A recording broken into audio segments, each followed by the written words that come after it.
Aujourd'hui, je voulais faire une petite vidéo sur le lien que l'on peut faire entre,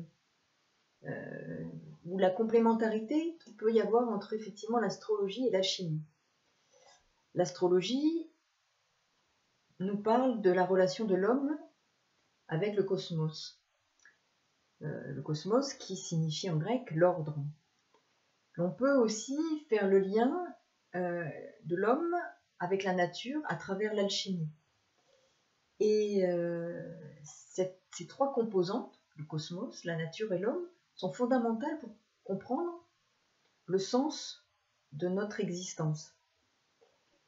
Je souhaiterais citer un passage du livre « L'alchimie et son code symbolique » de Mono Herzén. Ce qui me paraît important aujourd'hui, de comprendre ce qui se joue à travers ce que nous vivons tous, particulièrement à travers tous ces échanges de connaissances, de savoir, de points de vue. Et ce qui me ramène quand même à l'astrologie, comme je l'ai évoqué à quelques reprises, à l'axe des nœuds lunaires, nœud sud en Sagittaire, nœud nord en Gémeaux. Vous verrez le lien entre ces connaissances, la symbolique du Sagittaire, en termes de transmission, d'enseignement, de guide, de connaissances, de philosophie, de croyances, sachant que le maître du Sagittaire, Jupiter, se trouve conjoint à Pluton, troisième conjonction exacte, ce 12 novembre.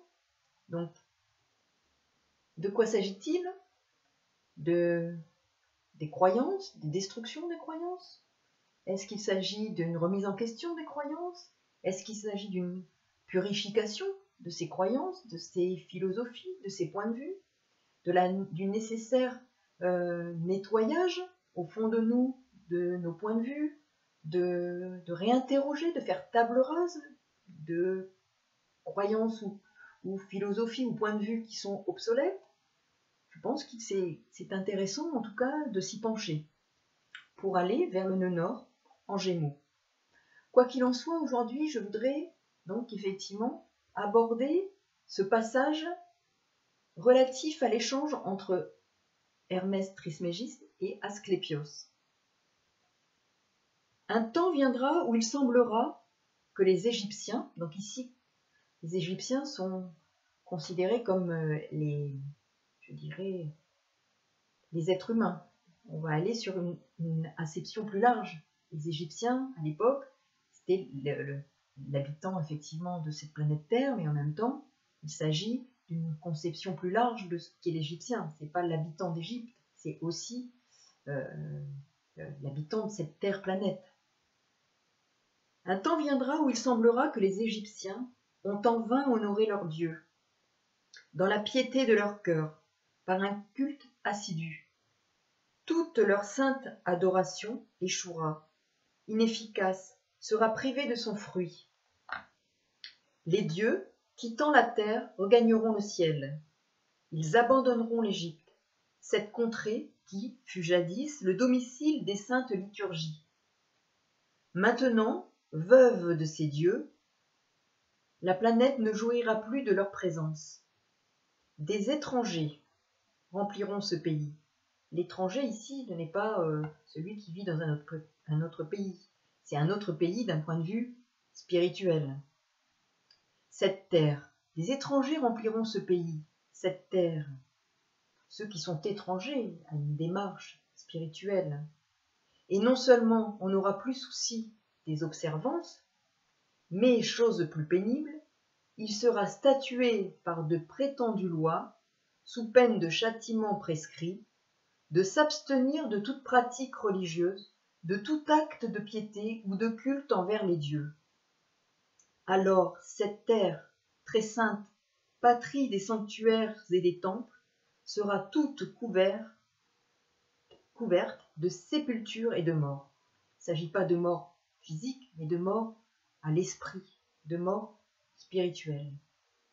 Ô Égypte, Égypte, il ne restera de tes cultes que des fables, et tes enfants plus tard n'y croiront même pas. Rien ne suivra, rien ne survivra. que des mots gravés sur les pierres qui racontent tes pieux exploits. Un voisin barbare s'établira en Égypte. Car voici que la divinité remonte au ciel. Les hommes, abandonnés, mourront tous, et alors, sans Dieu et sans homme, l'Égypte ne sera plus qu'un désert. Les ténèbres seront préférées à la lumière. L'homme pieux sera tenu pour fou. Le frénétique passera pour un brave, le pire criminel pour homme de bien.